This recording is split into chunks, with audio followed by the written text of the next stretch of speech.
re-emphasize why greening TVET and skills development matter, and then focus on what should be then our goal for TVET and skills development, and how can we practically green TVET and skills development by zooming into ILO's practical guidance tool. And then I will take some of the questions from the floor. So I don't know if how many of you are aware of this ILO's report. We published in 2019 a global projection on how the transition to energy sustainability and circular economy impact the employment by occupation, by gender, and by skill level. In a nutshell, the job creation will outpace the job destruction in the context of green transition. However, there are many changes, as you can see on this slide. And 2019 seems a bit far away. So currently we are actually updating this projection, looking into green and also the digital dimensions, which will be hopefully published towards the beginning of next year. So given that, we looked into what are the changes that are happening by different skill level.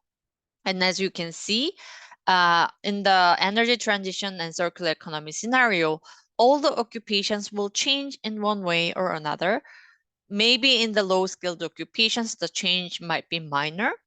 But as you can see in the middle, there will be a huge turnover happening at medium-skilled occupations, meaning that there will be lots of job destruction and lots of job creation. And this has a great implication for technical and vocation training and the TVET level. And of course, I don't want to underestimate the role of high-skilled occupations where R&Ds, all very groundbreaking, all the innovative research related to green transition and also digital transition will happen at this occupation level. So with that global evidence, we looked at what should be the goal for TVET and skills development. While piloting this greening TVET tool, we realized that countries vary depending on their priority on climate and environmental issues, depending on their employment issues, depending on where they are in terms of TVET. Countries, I think, stand on different spectrum of this, I would say, greenness. So we stand on this different spectrum of green, that there are countries, there are also TVET institutions that are rather at the light green kind of spectrum, meaning that they react to address the climate environmental issue with the skills development, but targeting only those kind of new green jobs and reacting immediately to the immediate needs of the labor market needs and focusing on technical skills. And we see it as rather more passive response. And we believe that our goal should be more deepening our greenness of TVET and skills development system.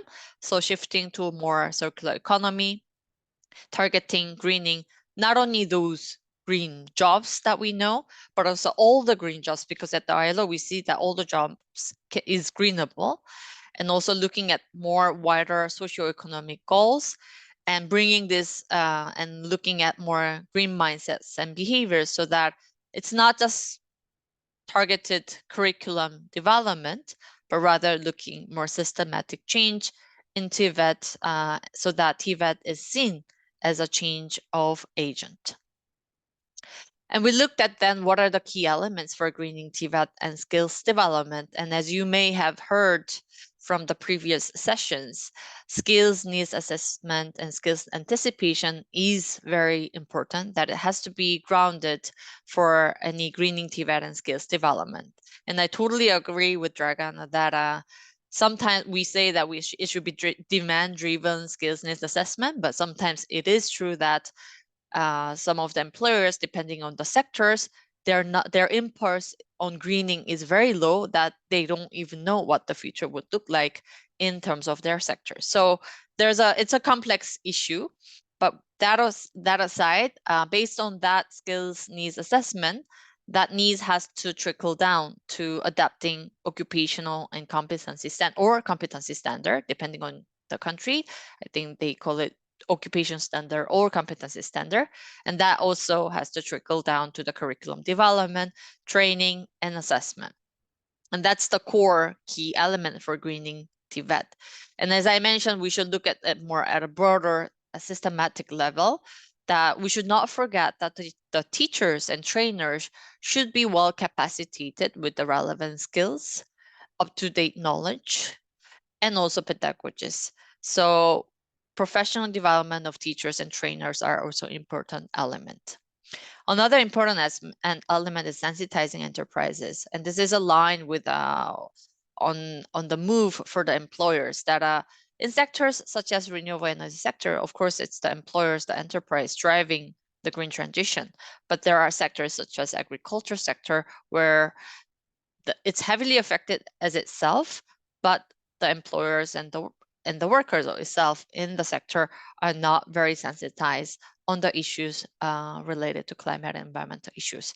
So we see that sensitizing enterprises to be on board and to participate in greening TVET and skills development is also another way to sensitize them. And also, we have to make our learning and teaching environment and physical environment, I'm saying, more tuned to raise awareness about minimum environmental issues and awareness and environmental literacy. So this is another key core element. And to look at a even more broader level, of course, we need to have the right funding. We need to have the good governance, monitoring and evaluation to continuously improve the TVET and skills development system. And all that planning, designing, and implementation and monitoring and evaluation should also be based on social dialogue. So we should regard it not like greening TVET, not as a destination, but it's a continuous journey. And it's quite a normative and policy-driven process that we need to look at it from a long-term view, from more holistic view and systematic view. So definitely we should aim it quite high. And with this all mind, we developed Greening TVET and Skills Development, a practical guidance tool, which was launched at COP27. And each section goes around actually the key element that I just mentioned. So how to design competency standards for greener jobs, how to develop and implement the green curricula, and how to go green in training delivery itself, and how the assessment packages should be able to support those that were acquired during the learning process, and then also how to go more greener campus, greening the professional development of teachers and trainers, sensitizing enterprises, and also since informal economy is also important, how to support greening of skills for the informal economy. And then we also have a section how we can mainstream these activities from the piloting to the whole system. And each of the section, we have the key learning points. So what should you learn from each section? And we also have the theoretical part on how to go about it. And then at the end of each section, there's a self-assessment tools, which can help to take stock of where you stand in terms of your greening agenda for TVET and where to go. And then we also included some inspiring practical examples, not only through the ILO projects, but also the different countries' examples. And then there are also hints and tips and checklists and useful resources to be used. And this tool is made it's quite a flexible tool that you can look at it and you can use it from A to Z, or depending on the needs of your country, you can pick and choose different sections to apply. So the aim is really to provide practical how-to guidance for policymakers from national to local level, social partners, employers, school leaders, teachers and trainers, and civil society. And as I mentioned, it's not just about the curriculum and occupation standard, but it's really to look and to upgrade the structures and processes more widely and linking to a social and economic greening strategies of the country. I will not have time to look into all nitty-gritty and all the details, But I would like to give you a little bit of flavor what it looks like, the tool itself, so that that will interest you and to have a look and also even to apply in your own context. So I will zoom into this first section on designing competency standard for greener jobs. As I said, there are key learning points here, and also who should be the stakeholders that should be involved in designing competency standards. So that's the beginning of each section that we highlight. And then in competency standard, we of course define what is competency standards. As you may know, it's a benchmark to assess knowledge, skills, and attitude required by individual to perform in the workplace. And curriculum is a detailed description of the objective, content, duration, expected outcomes of an education or training program. So simply to put, occupational standard or competency standard, it's a language of the labor market needs. And that needs are translated into curriculum and into a TVET programs. And as you may know, greening in different occupations, there will be changes in actually many of the existing occupations when it comes in the context of green transition. There will be also new jobs, new occupations arising in the context of green transition. And also we should not forget that there will be also jobs that will be lost, and particularly in those traditional industries that has to be phased out. And then also there will be core kind of skills that will be applicable throughout different occupations in different sectors. With that, we look at this like as a development process that there will be a signal from the labor market on skills needs influenced by different policies and measures. And therefore, we need to look at whether it's influencing all different occupations, whether it's affecting the existing occupations and new occupations. With that lens, the countries would have to choose the methodology, what kind of methodology you would like to use to look at the skills needs, and therefore how to develop and improve the existing competency standard. And normally countries do have existing process for designing competency standard and curriculum. So we suggest and we encourage not to reinvent the wheel, but use the existing process to see what are the rooms for improvement and how they can bring this green element. And then there's a write-up phase for competency standards and curriculum. So this is more or less quite simplified way of explaining the development process. And here is an example from a FOIL project in Central America that the ILO supported the regional network of TVET to develop 8 different standards for 8 occupations. So this is an example on the left on 1 unit of competence for organic producer and how that translates into learning outcomes on the right, and also other areas for the curriculum. So just to give you an example how it looks like. And then at the end, as I mentioned, there are also hints and tips for different sections. So it should be based on identifying what are the skills, how it affects different occupations, and etc. and etc. And there are many different questions that can be asked, and I think this is useful. This has been actually useful for various stakeholder consultations to take stock of where they stand and where they need to improve when it comes to greening competency standards. So we didn't want this, tool to be parked in the e-library. So we've been piloting this tool in the last 2 years. We piloted in countries like Ghana, Zimbabwe, Zambia with a specific support measures. So in case of Ghana, we piloted this tool in 12 sector skills bodies, looking at what's their kind of participation level, and where they stand in terms of greening TVET and skills development for the respective sectors, and how they can be better involved in that process. And in countries like Cambodia, Thailand, Philippines, and Guyana, we delivered a coaching session programs. So countries chose one or two priority sectors, and then they narrowed down to choose 2 occupations per sector. So we looked at their existing occupations We looked at how together we can bring this green transition element. And then the stakeholders came up with their own plan and action plans, more broader to focusing on competency standards. So happy to actually elaborate more on that, but more or less this is been the piloting exercise that we have been doing. So the tool itself is quite learning and action oriented. As I mentioned, it's quite flexible, so it can be used on your own or with a coaching program with the support of the ILO. And it's quite holistic and process based that deals systematically with all TVET elements.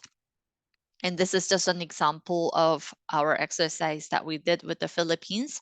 As I guess Georgina has already shared a little bit, that they chose actually a plumber for the competency standard adaptation. And we looked at what are the elements that are missing when it comes to green transition. When, as you may know by now, that a plumber is able to install solar power heating systems with some reskilling and upskilling, and that element was missing in their existing competency-based curricula. So this green element, as you can see on the screen, was an element that was added by the stakeholders who were involved in the coaching program. So just to give you an idea of how it went. And other than greening TVET and skills development tool, we have also different publications and tools. Just to name a few, we have a guide on how to anticipate skills needs for green jobs, which will be relevant for many of you. And I'm sure Stefano was referring to this guide. And it's also worthwhile to look at this Skills for a Greener Future report, which has lots of different countries case studies that might be helpful for you. And then we also have sectoral focus on green building and renewable energy, which you can also have a look. So yeah, this is end of actually my presentation. Hope everything was clear and happy to take any questions. Thank you. Over to you, Naomi. Thank you very much, HK. Actually, yes, it's very good. It's a very good presentation, and also because we have a first taste from Georgina last week on the way of using these tools, and I think our participants would have a lot of questions related to that. Let's hear from them first, and I will do maybe my comments afterwards. So anyone who has a question, please just open your mic and do not hesitate to ask a question to our guests.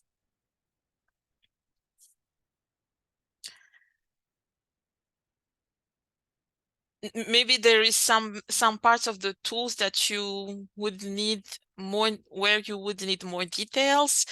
Maybe you want to understand more how we deliver the training on the piloting of the tools. Please just ask your question. Yes, Kutlai.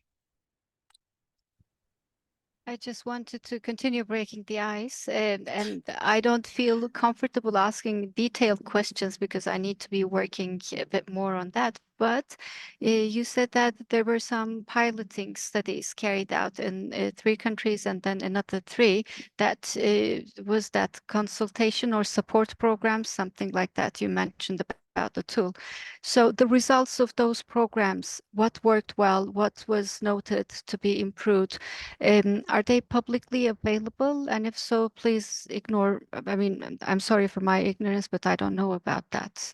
Are they also available so that we can study on the pilots and their outcomes? Thank you. Very valid question, actually. Very good question. Since it was actually a piloting exercise, the whole purpose of at that time of piloting was to actually inform and improve the tool itself. So anything that was not working well, anything that needed more details, we tried to incorporate that into our tool. So that was first kind of point. Second point is now time has passed a little bit. There are more and more countries who actually would like to implement the tool to the fullest extent, because piloting was like we looked at very small, narrow sections of the tool and tried out in different countries. And we use the tool into our existing projects of the ILO. So if there's a project on green jobs and skills supported by the ILO, we use that project with some resources, and because the project is ongoing, we have the buy-in of our stakeholders, meaning the Ministry of Employment, social partners, TVET institutions. So it was relatively easy to mobilize our constituents to be involved. And that's how we kind of piloted, because you can't just make a project out of it, right? To pilot. So that's how we kind of approached. But now more and more we hear from countries that they want to use it to the fullest extent. So first, to look at the component, how they can anticipate and assess skills needs. And then with the screening TVET tool, how we can, based on that needs, how we can actually change and adapt the TVET systems itself. So we're actually embarking and starting, for example, in Ghana for the 4 years from now on, we will be focusing on 2 or 3 sectors in the context of green transition. And we will try to also support our constituents to implement the national green job strategy, which was also developed in the support of the ILO, and to anticipate what are the skills needs for specific sectors that they have priority in the context of their national green job strategy, and then how they can enhance the TVET system itself to be tuned more to the green transition. So we don't have yet any of those records from different piloting, but if you like, I'm happy to touch base on this and share more. But what worked very well and not worked well, I will not specify the countries, but what worked well was for those countries whose stakeholders who were involved in this whole process were well capacitated, well sensitized on the green transition agenda. In that sense, it worked quite well, the whole process and consultation.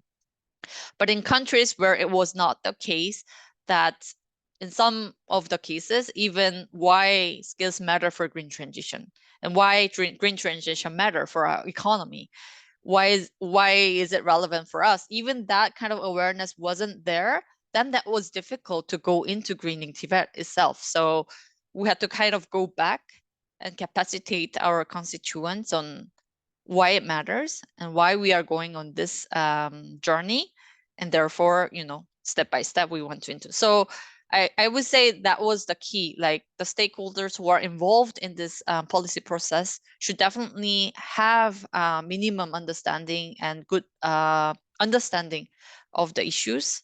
Then it's easier to take over. Otherwise, it was quite difficult. Even doing the exercise of looking, okay, let's look at the competency standards of this various occupation. How will it change? That was a bit difficult for some of them because of the lack of awareness on different aspects of the green transition. So I would say that capacity and ability and the knowledge on the topic itself is the key success factor. Yeah. Hope that answered your question. Thank you very much, HK. I don't know, Kudla, if you have any follow-up comments? No, thank you. That's quite clear. But maybe just one more question. You said that you piloted quite naturally with the ongoing ILO projects. But in case, now that you're sharing this with everyone and creating to build awareness, in case it will be applied or try to be applied, would you like to be getting feedback in terms of how it is working with any kind of practice? Because you said that sometimes not the whole thing, but small component, some parts of it can also be applied. And you also said that you are the focal point. Should you be the person to be contacted in that case? Yes, you can Thank contact you. me afterwards, and Mhm. happy to hear feedbacks, Mm. because it's not I wouldn't say it's a perfect tool to be applied, and there are also elements that I also have been hearing as a feedback. So there can be a second annex or additional material that can be added later on depending on the feedback of the countries who have applied. So definitely welcome any feedback and comments. Thank you. Thank you. Thank you very much, Kutlai. I see that Dragana has opened her mic.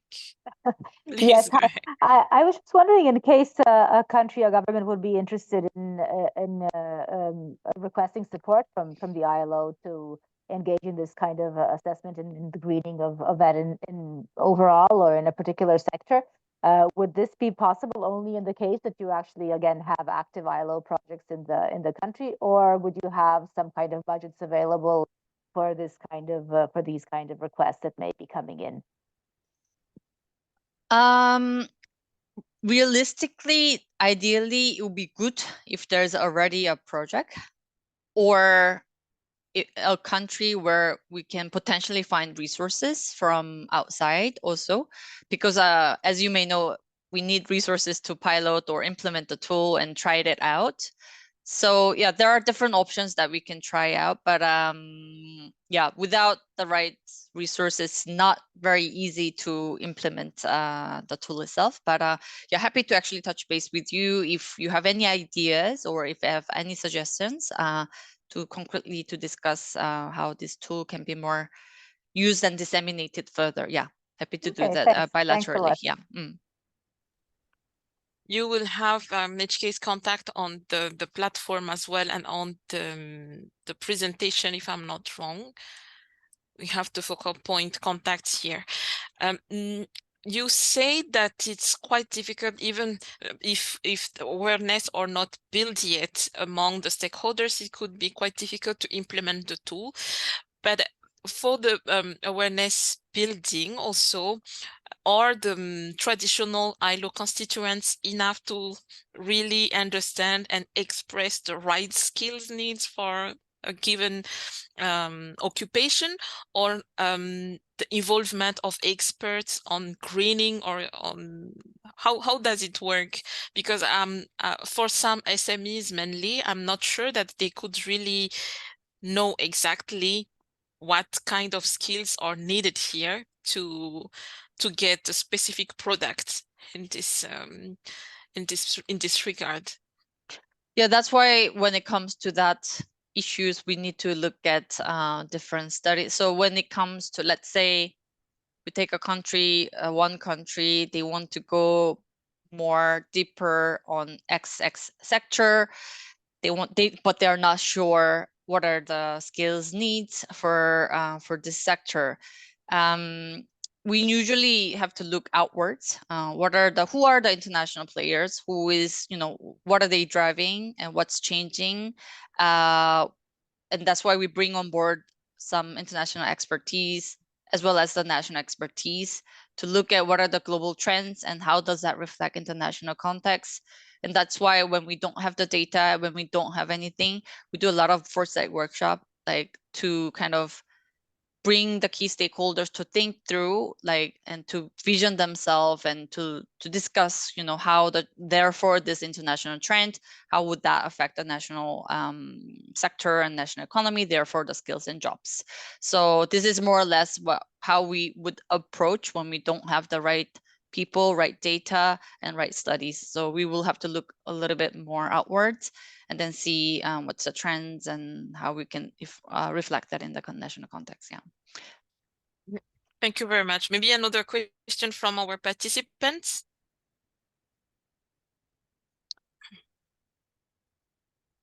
Okay. Yes, Kutlai, have you raised your hand? No? Okay.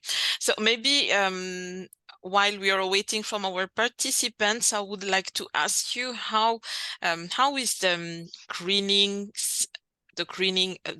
of the centers itself? How successful is it? Do you have any insights or feedback on that now? Because we are talking a lot about the skills, the competencies, but the greening process of the VET centers. Do you have any feedbacks on that, and how people run this process, and what are the best practices? If I'm not mistaken, Bangladesh was presented at this webinars or no? No, they were. No? They Okay. weren't, Okay. Yeah. You So in the shared. context of Skills 21 project in Bangladesh, which was actually funded by the EU, we supported the constituents, actually the 7 TVET model TVET institutions, on how they can go green on their campus, and also how they can bring core skills throughout their curriculum. So the focus was pretty much on the campus, that they kind of did the mapping of what are the existing practices and what should be improved. Let's say the minimum recycling, energy efficiency, all that, and procurement. They looked at all this different spectrum of greening campus and the institution itself, and then they chose the 7 model institutions where this could be applied on different campus, and it's actually being implemented at this point. And that's one on the campus. And we find core skills such as communication, leadership linked with the green transition is very important, and it has to be mainstreamed in all occupations. So that also element is being mainstreamed in Bangladesh in some of the targeted TVET institutions. So it's been actually working quite well, because it's quite tangible when you see something, is changing with your eyes. And the model TVET institutions have been taking it on board. I think we had the buy-in of the TVET institutions and stakeholders. So yeah, it's been quite well implemented. And our next step is really to look at more occupational standard, technical skills, and how to change the systems and governance systems. So that's another step that we should look into in terms of Bangladesh. Yeah. Thank you very much, HK. I'm still waiting for our participants to ask more questions on the ILO tool. I know, HK, you are very busy this day because you are also preparing a big event will happen next week with the ILO for internal colleagues, I guess. But I know your department is quite busy on that. If there is no more question, we will let HK to take a break from us. But so you have few minutes to ask your questions if there is any.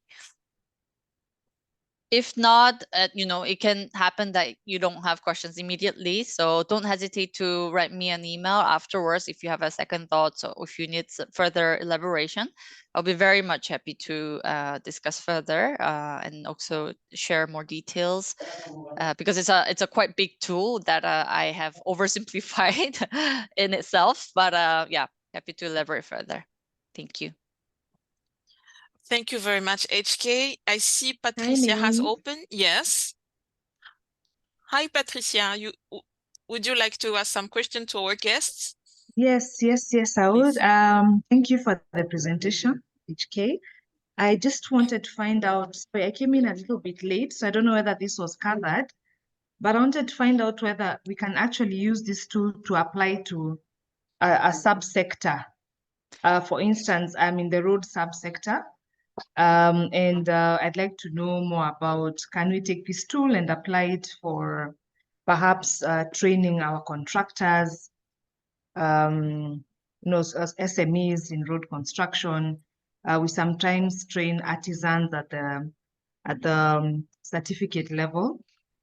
Could we do that other than just doing it at a national scale? To what extent can we do it at a lower subsectoral scale? I mean, definitely the tool itself can be applied in subsector, because we eventually would look at the details of the occupations for the sector. So definitely yes. Your second question about training your SMEs, to a certain extent, yes. But I think maybe our other kind of tool and our other there's a training program targeted for SMEs at the ILO, which is actually led by our SME colleagues, which focus on circular economy, energy efficiency, how they can actually apply that at the SME level. And they do, I think, if I'm not mistaken, provide a certificate, but there's also implication for resources. So yeah, I think Noemi, you can also connect her with our SME colleague who can offer and explain more about their courses that they have targeted for SME. I think it's called Score Climate. Yeah, feel free to reach out to our colleague to connect for further connection. Yeah, thank you. Okay. Yeah, Okay. sure. Thank you very much. Another question? Okay, if there is no more question, you can also actually, as HK just said, drop a post on our forum discussion so we can get back to you afterward. Thank you very much, HK, for your intervention, even if you're very busy. Thank you for your availability and your time. And yeah, I think some of our participants will touch base with you on some questions about the tool, and yeah, we will see for another piloting project maybe soon as well. So yeah, thank you very much. It's a very important tool, of course, and this is the interest to pilot this course is also increasing. So yeah, we will hear you will hear from ITC-ILO very soon on that. Thank you, HK. Thank you, everyone. Have a great rest of the webinar. Thank you very much. Bye-bye. Thank you very much. As I said, so you will have the recording of the webinar, of course, for those who arrived a bit late, and the presentation of today's webinar. But now we still have a few times. I would like to not discuss, but just to remind you a bit about the conclusion of our course, since this is our last live webinar. So not going in details on the content, I would like really to invite you to answer to the forum questions this week.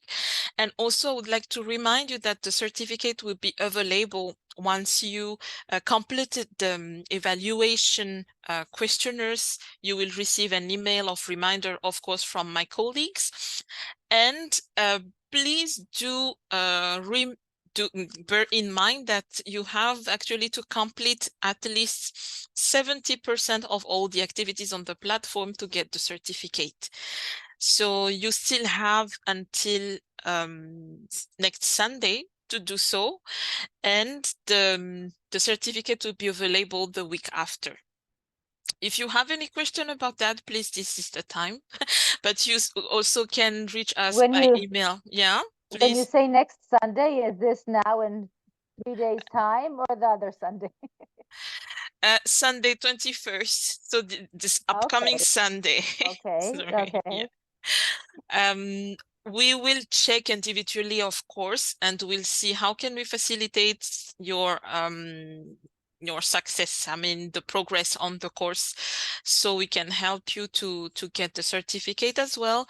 And by then, if you have any technical question, of course, you still can drop it on the forum question, and then we can forward it to our specialists and colleagues who intervened or not in our webinar, just to give you full understanding of the training and of the topic.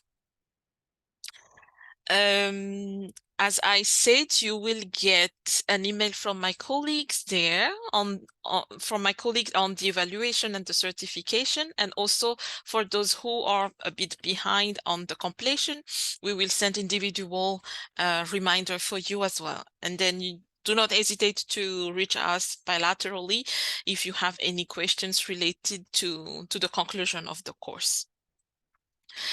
So I think that yeah, this is the time to conclude this last webinar for us as well. It was a real pleasure to be with you during the 6 weeks. I hope that you have great time, and don't forget that this kind of course is also the opportunity to establish, to build network among yourself. In the first blog, I see that we have this the expectation for greener futures, but you can also exchange contacts as you wish to keep in touch with the colleagues and also to build this network among you and with ITC-ILO.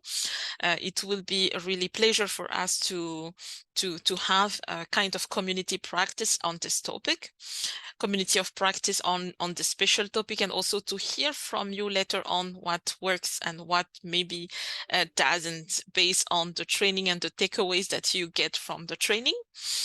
And thank you very much. As just HK said, we had some piloting training, so maybe to just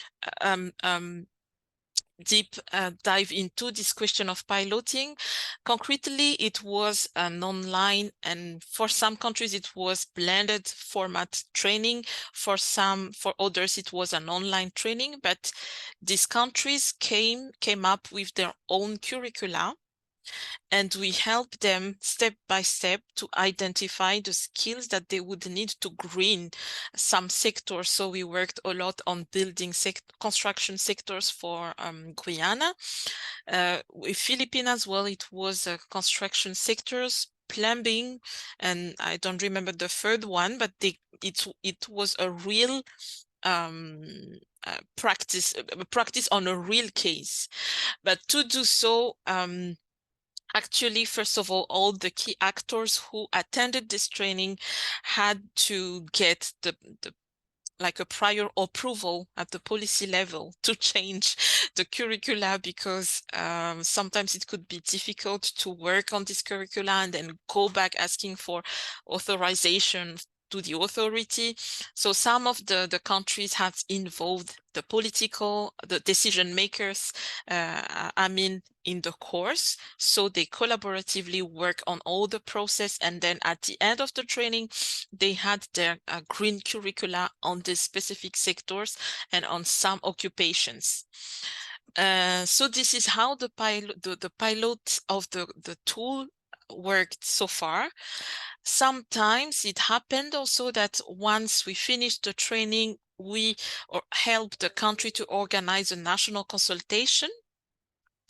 So they put the final product of the training to the decision makers in their country, and then they did a kind of advocacy event or advocacy how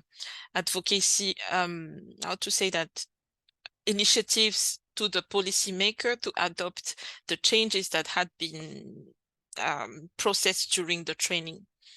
So if you were interested on this kind of project, please just reach out to us and we can guide you on how to do so. And we can also propose any modalities that could work for you according to your context. I see Stanley just joined, but we're just reaching the end of our webinar of today. It was a little bit shorter than last one, Stanley. I'm sorry for that, but you still can have the recording on the platform and the presentation. Today we was talking about the ILO tool on greening TVET, and so you can have all of the details on the platform. And if you have questions, of course, do not hesitate to direct it to us through the platform or by email. If you have a final comment, okay, how long we'll be able to access to our it's a lifetime. You have access on the platform as you want, right after even after the training. I mean, you can go back there, you can download the documents, the resources. Yeah, the access is unlimited. If you have any problem to access after the course, you can also still reach out to us. So thank you very much. It was a real pleasure to have you for these 6 weeks. We still have time until Sunday to interact and to assist. We can assist you until Sunday and maybe beyond if you have any specific issues. Thank you very much, and I wish you good, how to say that, implementation of the course. and the successful greening skills and TVET in your context and in your country, and hope to see you again, maybe in another course or in another context. Thank you very much, everyone. Thank you very much, Nami. Bye-bye. Good luck. Bye-bye. Thank you very much. Thank you very Bye. much. Thank you so much. Bye-bye. Bye-bye. Thank you so much. Thank Bye-bye. you. Thank you. Yes, the presentation should be available. I will check. Just received this question from Jacqueline. I will check if it should be there. Thank you.